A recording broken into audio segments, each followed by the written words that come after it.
नमस्कार स्वागत करुछि आज मुख्य गुरुत्वपूर्ण खबर को आपण मानक दर्शक बंधु एबे एबे आमर हस्तगत होइतिबा खबर रही पुणी एक बात्या संपर्कित एवं लघुचाप संपर्कित बंगोपसागर आसुची एक शक्तिशाली लघुचाप जार प्रभाव ओडिशा उपरे किभଳି भाव रहिबो एवं एही लघुचाप केते शक्तिशाली हेबो एवं यह बात्यार रूप नेब कि नाही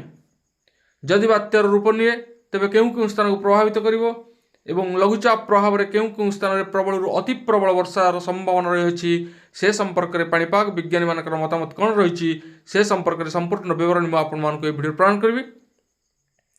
से आप निश्चित वीडियो को प्रथम शेष पर्यंत देखिए जब वीडियो भल लगे पाखे लाल बटन निश्चित सब्सक्राइब करेंगे पाखे आसुवा बेल आइकन बजाइदेवे और ऊपर आसुवा ऑल नोटिफिकेशन क्लिक करेंगे भूल जहाँफल ये वीडियो सर्वप्रथमे आपण मान निकट में पहुँच पार तेज आसतु जाना आज लघुचाप बात्या संपर्कित विशेष गुरुत्वपूर्ण खबर को सूचना अनुसार राज्यर उपकूल जिला मानकर प्रबल अति प्रबल वर्षा होवार संभावना रही पश्चिमा झड़ अनुभूत हेतु वर्षा आहरी अधिक होबार घोषणानामा जारी करिपाग विभाग तेज समस्त राज्यव्यापी लोक मानू वर्षा नहीं आगुआ संभावना सूचेवा सह सतर्कवाणी पाणीपाग विभाग तरफ मिली आसंता 24 घंटा पर्यंत प्रबल बर्षिब जहां नहीं 9 जिला को येलो वार्निंग जारी कर जिलागुड़िक होती सुंदरगढ़ देवगढ़ पुरी गंजाम गजपति मालकानगिरी कोरापुट बौद्ध और कंधमाल तेज यह 12 जिला को पाणीपाग विज्ञान तरफ ऑरेंज वार्निंग जारी कर से सब जिलागुड़िक होती मयूरभंज केन्दुझर बालेश्वर भद्रक केन्द्रापड़ा जगतसिंहपुर कटक खोर्धा नयागढ़ अनुगुल जाजपुर तेज यही समस्त जिला मानू ऑरेंज वार्निंग जारी करिपाग विभाग आसंता 22 तारिख पर्यंत वर्षा होगा लगी सूचना मिली तेबे केवल वर्षा ही नुहे वर्षा सहित 40 ରୁ 50 किलोमीटर बेगर पवन बहिबार संभावना रही सहित बिजुली घड़घड़ी होबार संभावना रही तेज वर्षा होगा जो राज्यव्यापी तापमात्रा ह्रास पाइब आकलन कर तेज समुद्रु ओडिशा मुहां जो सामुद्रिक पवन प्रवाहित होती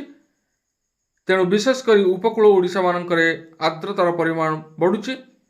जो कारण वर्षा होवार अलर्ट जारी पाणीपाग विभाग सेपटे ओडिशा को पुणी घनैला बात्या आशंका आसंता 26 ରୁ 28 तारिख भितर बात्या हो पारे बोली पाणीपाग विज्ञान आकलन कर तेबे बात्या प्रभाव में पवन सह प्रबल वर्षा हो पारे बोली आकलन कर पाणीपाग वैज्ञानिक सूचना अनुसार आसंता 22 तारिख बेलू दक्षिण पूर्व बंगोपसागर अंचल एक लघुचाप सृष्टि हो पारे यह पश्चिम उत्तर पश्चिम दिगरे गति करिवो तेबे यह अधिक घनीभूत हो 24 तारिख बेलू दक्षिण बंगोपसागर केन्द्रीय अंचल में अवपात रूप नहीं पारे तेबे यह परवर्ती 48 घंटा आहरी घनीभूत हो बात्यार रूप नहीं पारे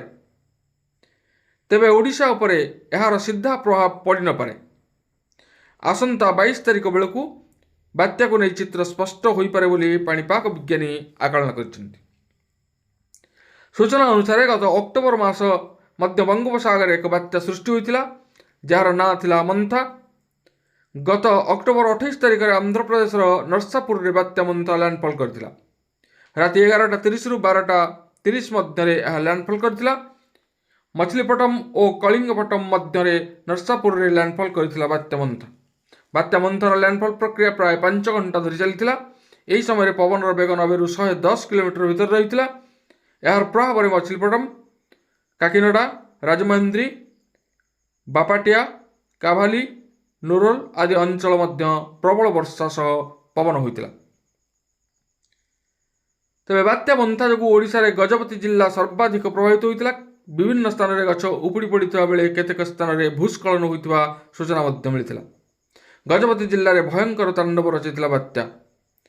आउ एबे बात्या मंथार गोटे मास मध्य आउ एक बात्यार संभावना थिबारु लोकमानक मन में छनका सृष्टि होइछि तेबे वर्तमान सठिक भाव में कही ना वर्तमान बात्या हेब कि ना कारण लघुचाप सृष्टि है तार गतिपथ ବାତ୍ୟା ତୀବ୍ରତା ବିଷୟରେ ସଠିକ୍ ତଥ୍ୟ ଆମର ହସ୍ତଗତ ହୋଇପାରିବ। ତେବେ ଏ ଥିଲା ଆଜି ବାତ୍ୟା ସମ୍ପର୍କିତ ବା ଲଘୁଚାପ ସମ୍ପର୍କିତ ଏକ ବିଶେଷ ଗୁରୁତ୍ୱପୂର୍ଣ୍ଣ ସୂଚନା। ଆଜି ପାଇଁ ଏତିକି, ପୁଣି ଦେଖା ହେବା ଆଗାମୀ ଭିଡ଼ିଓରେ। ରହୁଛି, ଧନ୍ୟବାଦ, ନମସ୍କାର।